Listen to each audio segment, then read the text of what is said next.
ሃይ ዛሬ እስቲ ሀቅ ተከፍቷል ሀቁን እናውራ ብዬ ነው የመጣሁት Thank you እስከዛሬ ስለጠበቃችሁኝ ለማንኛውም ምን ልላችሁ መሰላችሁ ምናልባት ስለ ፖለቲካ ማውራው የመጨረሻ ቪዲዮ ነው ብዬ አስባለሁ እና እስቲ ልጀምረው ቦርቀቀለ በለላችሁና አሁን ያለንበት የትግል ሁኔታ የነገ ኢትዮጵያ የሚለው ነገር ላውራችሁ መጀመሪያ ደረጃ የአንድ ሀገር ነጻነት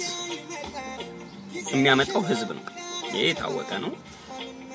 መላው ህዝብ የሚታገል ከሆነ የአንድ ሀገር ነጻነት ይመጣል የአንድ ሀገር ነጻነት የሚመጣው ከዛው ከሀገሯ በተነሳ ኃይል ነው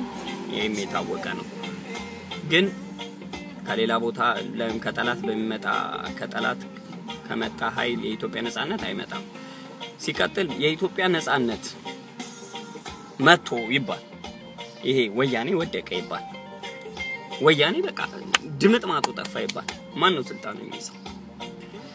እስቲ ንገሩ ማን ነው ስልጣን የሚይዘው አይደል በቃ አውቃችሁታል ስለዚህ አሁን ያለንበት ደረጃ እና ኦሮሞ ፈርስት ምናምን ብዙ አሉ ገብቷቸዋል አይደል እኔ አሁን እንትን መደባበቁ ይቀርና ኢትዮጵያ ነጻ ከወጣች በኋላ በጣም ደም መፋሰስ ነው የሌለ ደም መፋሰስ ነው የሚኖረው ወያኔ ከወደቀ በኋላ ማለት ነው ወያኔ ይጠቅመናል እያልኩ አይደለም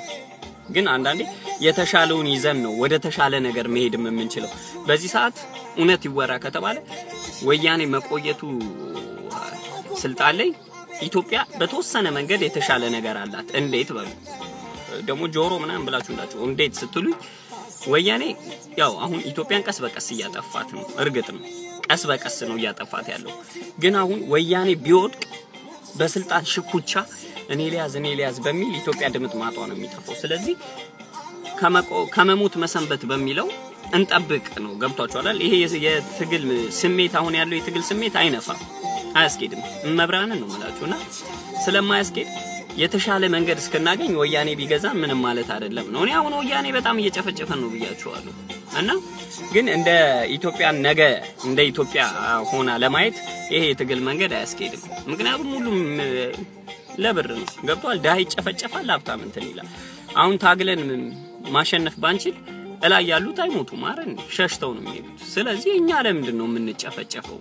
ገብቷችኋል ለውጥ ቢመጣ ነው መጨፍጨፍ እኛ ብናሸንፍም ወያኔ ብናሸንፈውም ስልጣን እንያዝ በሚል ኢትዮጵያ ደም በደም ነው የምትሆነው ደም መፋሰስ ይኖራልና እንጠንቀቀላት ለሀገራችን ይሄ ነው ሐሳቤ ይመቻችሁ የተመቻችሁ ይመቻችሁ ያልተመቻችሁ